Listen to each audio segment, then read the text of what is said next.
Hello दोस्तों, नमस्कार। गरीब पिता और उसकी बेटी। यह कहानी है एक गरीब पिता और उसकी बेटी की। एक बार वह गरीब व्यक्ति अपनी बेटी को उसके स्कूल से लेकर शहर के एक महंगे होटल में पहुंचा। उस व्यक्ति ने फटे पुराने कपड़े पहने हुए थे और उसकी बेटी स्कूल की ड्रेस पहनी हुई थी। जब दोनों होटल के अंदर पहुंचे तो वेटर पूछा, सर आप क्या खाना पसंद करेंगे? आप अपना ऑर्डर बता दीजिए। तब उस व्यक्ति ने कहा कि आप मेरी बेटी के लिए एक प्लेट पाव भाजी ले करके आ जाइए। बस वेटर ने कहा, सर आप कुछ नहीं लेंगे? आपके लिए भी कुछ लेकर आऊं? तो गरीब पिता ने कहा, मेरे लिए कुछ नहीं, आज मेरी बेटी के लिए पार्टी है।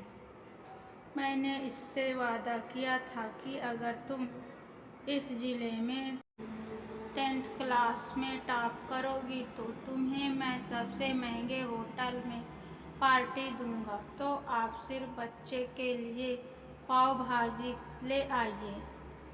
वेटर ये बात सुनते ही दौड़कर अपने मालिक के पास गया और बोला कि सर आपसे एक छोटी सी रिक्वेस्ट है कि आप मेरी सैलरी से पैसा काट लेना, लेकिन आज मैं चाहता हूँ कि उस बच्ची के साथ उसके पिता को भी एक प्लेट पाव भाजी खिलाया जाए, क्योंकि उस बच्ची के पूरे ज़िले में 10th क्लास में टॉप किया है।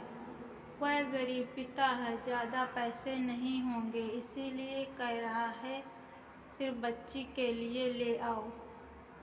होटल के मालिक ने जब ये बात सुनी तो मुस्कुराते हुए बोला, तुम उसके पिता के लिए भी पाव भाजी लेकर जाओ और उसके लिए भी लेकर जाओ, पैसे मत लेना। 4 से 5 पाव भाजी पैक करवा कर ले जाओ और 1-2 किलो मिठाई भी लेकर जाओ और उससे कहना ये पार्टी होटल की तरफ से है। आप ये मिठाई ले जाइए और जश्न मनाइए। जब वेटर ने 2 प्लेट पाव भाजी लेकर आ गया तो वह व्यक्ति चौंक गया और बोला, मैंने तो एक ही मंगाई थी, मेरे पास पैसे नहीं हैं। वेटर बोला, अरे सर, शर्मिंदा मत कीजिए, ये पार्टी होटल की तरफ से है। आपकी बेटी हमारी बेटी ने टॉप किया है। ये मिठाइयाँ लेकर जाइए और जश्न मनाइए। पिता और बेटी खुश हो गए और चले गए। कई साल बाद बीत गए। उस गरीब पिता की लड़की अब यूपीएससी की तैयारी करके कलेक्टर बन चुकी थी और इत्तेफाक से उसी शहर में उसकी पोस्टिंग हुई थी।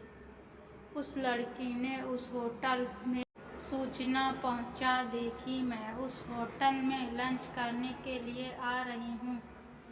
होटल के मालिक ने जब ये सुना तो होटल को पूरी तरह से सजवा दिया। गांव में ये बात पूरी तरह से फैल गई और कस्बे के सभी लोग उन्हें देखने के लिए आने लगे। कलेक्टर अपने पिता के साथ उस होटल में पहुंची। कलेक्टर ने होटल के मालिक से कहा कि शायद आप मुझे पहचाने नहीं, हम वही पिता हैं पुत्री हैं जो कि हमारे 10th क्लास टॉप करने पर आपने मुझे पार्टी दी थी। हम वही पिता पुत्री हैं, आज फिर से आए हैं और आज पार्टी हम देंगे आपको, आपके पूरे स्टाफ को और गांव को, क्योंकि आपने गरीबी का सम्मान किया है। आपने उस दिन जो पार्टी दी थी, मुझे बताया कि मुझे कितनी और ऊंचाई तक पहुंचना है, कितनी और बड़ी मंजिल को छूना है। आपने एक नई प्रेरणा दी थी और आज मैं उसी प्रेरणा का एहसान चुकाने के लिए आई हूँ। वो मैडम ये सब कहते जा रही थी और आंखों से आंसू बहते जा रहे थे। यह कहानी हमें सिखाती है कि कभी भी किसी गरीब का मजाक मत उड़ाना, हो सके तो उसकी मदद करना और अगर मदद ना कर सको तो उसका मजाक मत उड़ाना, क्योंकि वो सब देख रहा है। बनना है तो उसी की नज़र में अच्छा बनिए। जहाँ भी रहिए कर दिखाइए कुछ ऐसा कि दुनिया करनी चाहे आपके जैसा। अगर यह कहानी आपको हमारी पसंद आई हो तो प्लीज़ एक लाइक, शेयर और सब्सक्राइब ज़रूर करना। Thank you.